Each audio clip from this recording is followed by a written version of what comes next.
Good afternoon, everyone. It's Carla Sanders, Cosmic Crone, and we're here today to talk more about wise women leaders and some of the qualities. This is the beginning of a series that will last as long as it lasts about the qualities of wise women leaders. It's an exploration that I am engaging in myself, and I can't help myself but to share with you what I'm learning, what I'm processing, what I'm doing. So right now, I'm going to share this video over to the Wise Women Lead group, and then I'm going to adjust the camera and stand up. And I'm going to take off my shoes so that my feet are on the floor. So let's find... Where are we? I am practicing how to work with the... Where is it? Are we on? I'm not able to find. Let's just use this.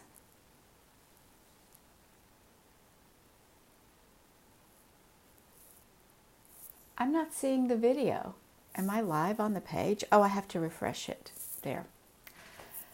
All right. Thank you for bearing with me.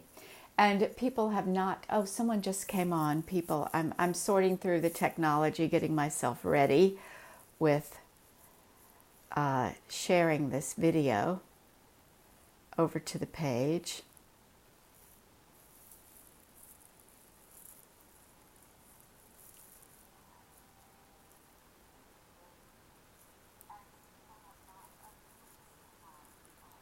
So share.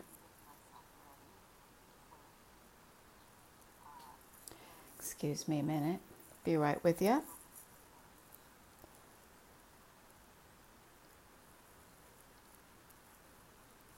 This is going to the Wise Women Lead group.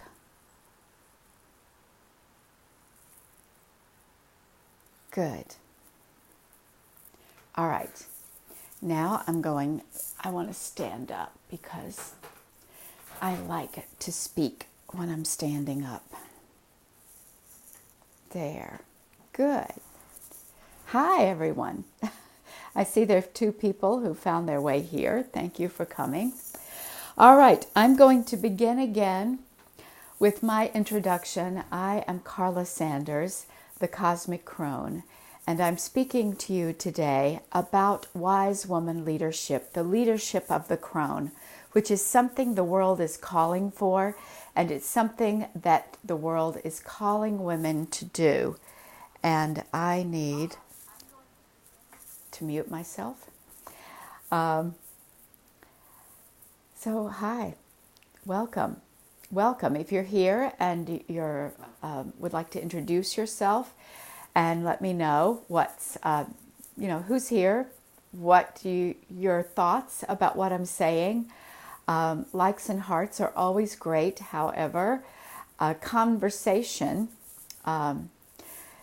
thoughts, surprises, your own experience. We are in a discovery process together as we find out what it means to reclaim our rightful leadership as women of any age, and especially as crones, the grandmothers.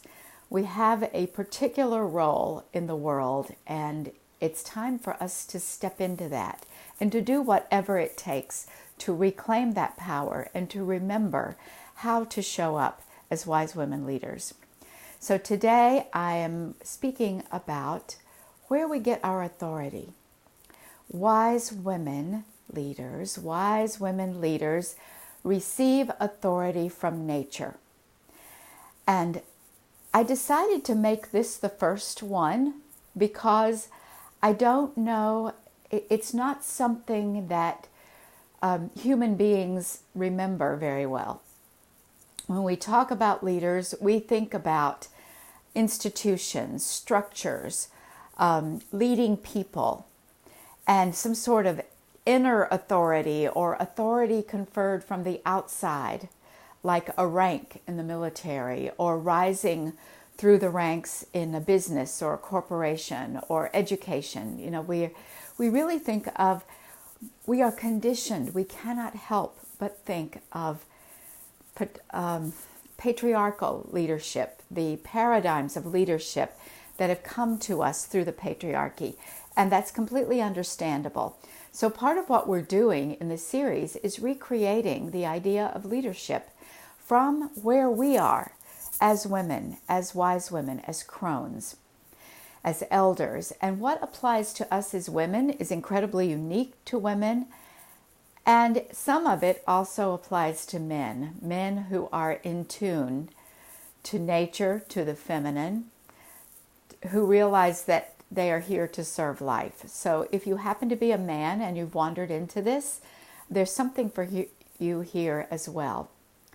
Wise women leaders receive our authority from nature. What do I mean by nature?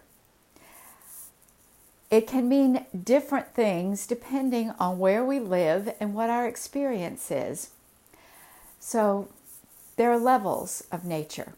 Nature is the entire ecosystem of the planet. It is the ecosystem that is around us, the nature in our lives, the ground our house is sitting on, the ground underneath our roads, and more importantly, the ground underneath our feet. So a garden, a field, a park, wilderness. Find yourself in nature as often as you can and tune in and feel. What I teach women when we work with womb centering and working with my private clients is we open up our root and our yoni and our womb to the earth energy. So nature is earth. The entire planet, wherever you find yourself, connect, get beneath the what you see around you, what man and human beings have built, and reach beneath to the energy of the earth that we're all standing on, that is holding us with the blessing of gravity, and that is feeding us, because all of our food comes from the earth. Even if it travels and goes to a supermarket and we order it and it gets delivered online, it still comes from the earth. And we have to remember that. We are absolutely connected to the earth with every bite of food we eat, every sip of water we drink, the air that comes into our lungs, and the feet that we walk on. We are connecting to earth. So that is the source of our authority as women leaders. We get it from earth, from nature, from earth. Now there's another level of this authority. Sharon Blackie in her books writes about this a lot, and I love her books because they completely jive with my personal experience. Land. What is the land you live on? And what is the history of that land? So the land is, I live on land. I've always lived on land. Even I lived for a while in New York City for 12 years, and I lived 9 floors up in Manhattan. That's where my children were born. And we still had land. In fact, one of the things that I could not help myself would be to envision, what was this place like before buildings, before concrete and asphalt, and before steel? And I would have dreams. I would have dreams of the land, of the people removed from the land, and the land, all of the buildings becoming ecosystems in which plants would grow, and the windows were blown out, and plants were growing out the windows, and animals were living there. And in fact, I had some personal experience of that, because when I first moved to New York City in the 70s, the West Side Highway had been abandoned and was still in existence, and people could walk on it. And it was being taken over by nature. Violets, dandelions, goldenrod, every other kind of weed and vine plus animals, pigeons and rats and hawks and falcons, all coming back to live in that ecosystem. And then we would walk out to the landfill, which had been made at the time the World Trade Center was built. And they had not yet built Battery Park City, the business and residential high-rises that came. And we gathered dandelions and other foods. We gathered wild food there. I don't know how safe it was being, growing on that landfill, but nature found a place and found a way. And I'm a country girl. I was raised on a farm in Tennessee. And I ran away to the city to get away from that, except that I didn't. I couldn't. And after a dozen years in New York City, or maybe, I've lost track, 1993, anyway, it was 12 or 15 years in New York City, I took my children and came to Maine. I was desperate for nature.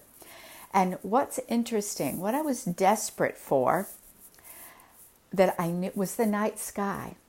So nature, land, earth, it is what is underneath our feet, it is what comes into our body, and it is what is over our head.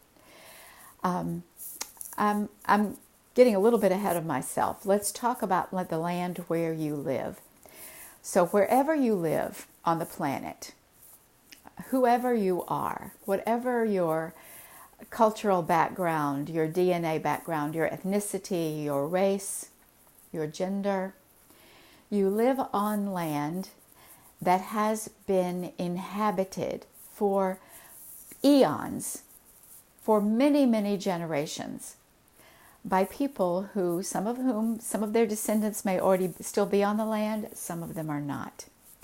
So the land that you live on and where you derive your authority as a woman leader has a history. It has a long relationship with two-leggeds, human beings, indigenous people. And that's a whole big topic that kind of almost turns into a rabbit hole. I simply want to bring to your awareness that a lot of, in our current times, in this era of conquest, we have wiped out a lot of the old knowledge wherever we are on the planet. Conquistadors have wiped out, colonialists, colonizers have wiped out the old knowledge of relationship with nature and how we derive that authority through collaboration and cooperation and a mutual love relationship with nature. And so it is upon us to remember, and I believe it is part of our duty and responsibility as women to actively remember through dreaming, ritual, learning, sitting at the feet of mentors, and listening to the land itself. Remember how that relationship works. That is how we derive our medicine and our leadership as crones and as women. As crones, our wombs are activated and open to receive the knowledge. I call it getting an upload from the earth. And our wombs are also cosmic. You will hear me saying this over and over again. That's why I'm the cosmic crone. We are open to the cosmos as well as open to the earth. So grounded in the earth, we are then free to explore the entire cosmos through the agency, through connecting to our wombs. So let's keep going. The planet is nature and all of the ecosystems, the ecosystem where you live, nature, then the land you live on and its history with human beings is your nature. And we, as human beings, we tend to move a lot. Some of us are rooted, and some of us move and put down roots in new places everywhere. But you know what is available to us? The mycelium. The mycelium of the fungi that live on the planet with us, and also the energetic mycelium of our ancestors and us and all the other people in the world. We are so connected. And so we can learn about the land we're living on and about this authority, our relationship, our role as leaders through connecting to that web of life that is under our feet. We are the fruiting bodies of divine, and we are the fruiting bodies of nature. So I've got to keep up with where I am so I know where I'm going. So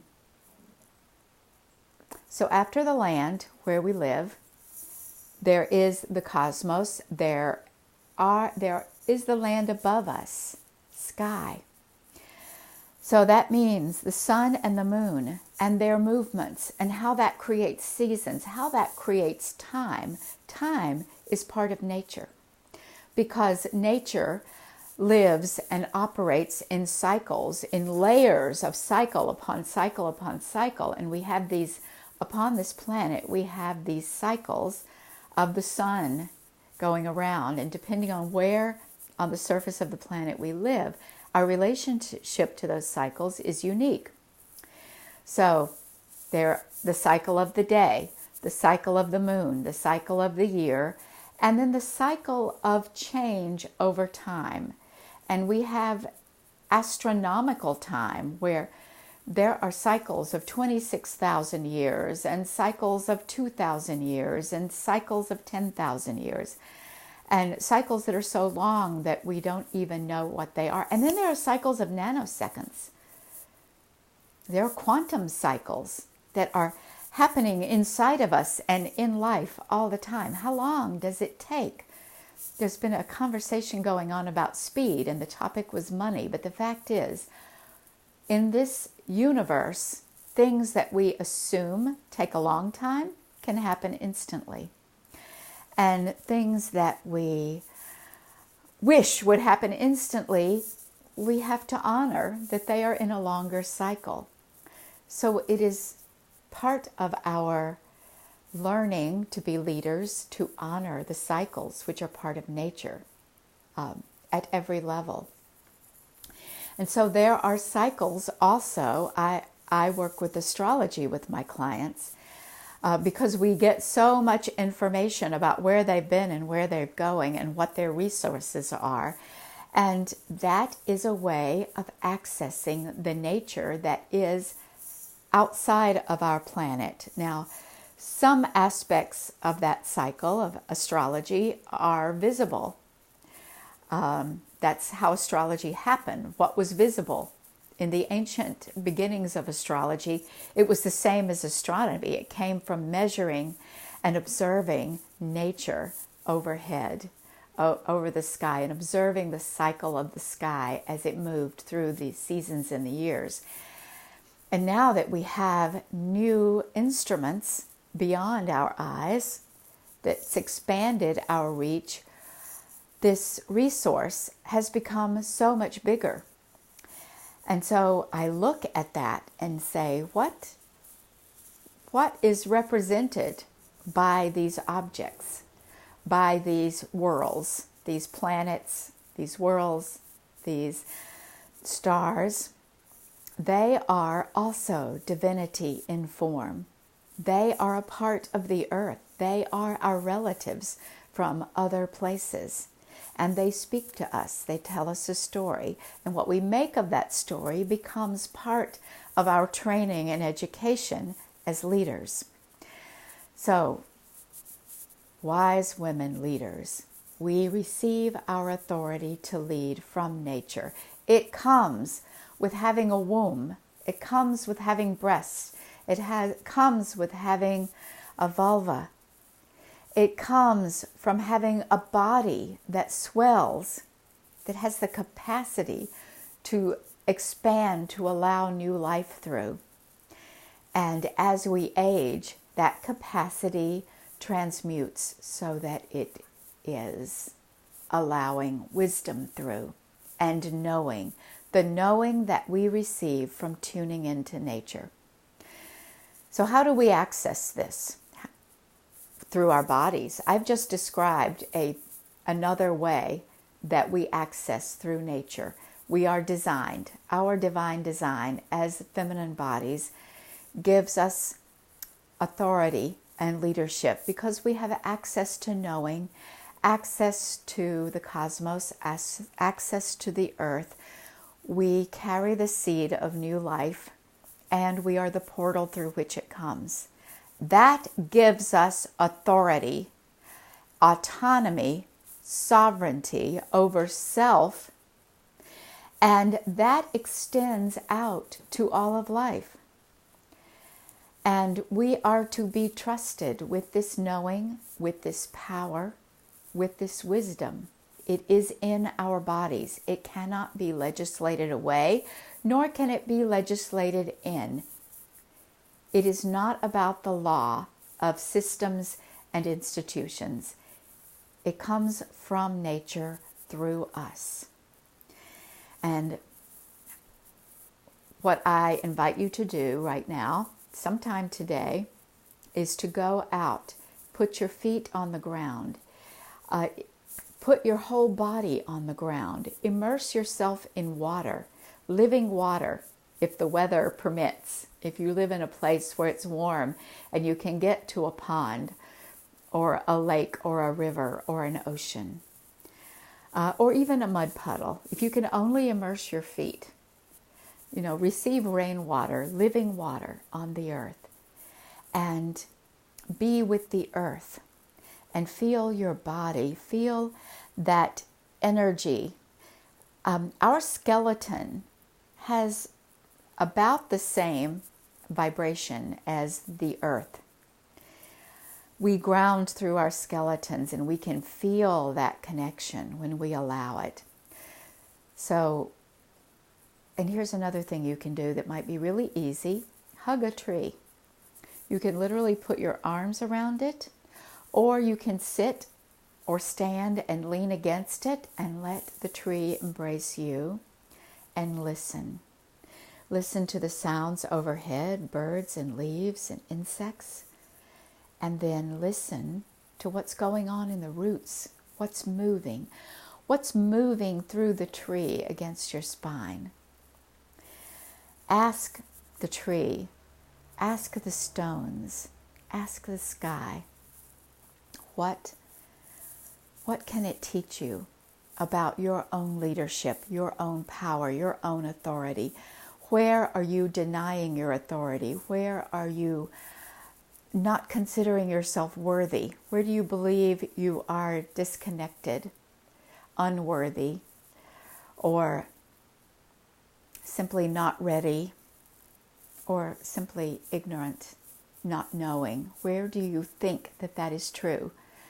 Because it isn't. It's easy to remember.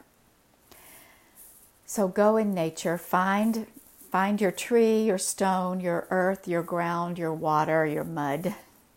Get connected. Get connected. There are other ways you can do it. Be aware that anytime you connect to your body, erotically, through sensuality, through massage, through touch, through orgasm, through lovemaking with yourself, through sharing that with another person, you are connecting to your body, you are connecting to nature, you are connecting to the energy that informs your leadership. And you can also go out under the night sky and look at the stars. And if it pleases you, get an astrology reading. Choose your favorite astrologer. I do Desire and Destiny readings, which is a 30-day program that starts with astrology and then digs deeper. That might be something that would interest you. You could consult with an elder, that would be me, an elder, around your leadership and your purpose and what's in the way. Because honestly, we all have a lot of healing work to do around being able to step into our power, own our power, and claim our leadership and understand how to walk with that amongst our brothers and sisters and upon the surface of this earth. And how to remember what it was like before patriarchy, when feminine leadership, the leadership of the wise ones, was accepted as the norm. We have to remember, and it can take, it's easy to remember, and it's also scary to remember. It goes against everything that we've been taught. So we have work to do, and that's one reason I'm showing up. Thank you. I'll be back tomorrow. And the second quality, and I don't know what it's going to be yet. So remember this. Thank you for being here. And feel free to make comments and ask questions, and I'll come back and check them out. And offer you whatever that I can to support you. We are going to be discussing this in Wise Women Lead. That is a new group that is cultivating wise women leadership, the leadership of the crone. So go join that group, request membership, and I'll be happy to let you in, and we'll begin. Thank you so much for being here today, and have a lovely walk in nature. Bye-bye.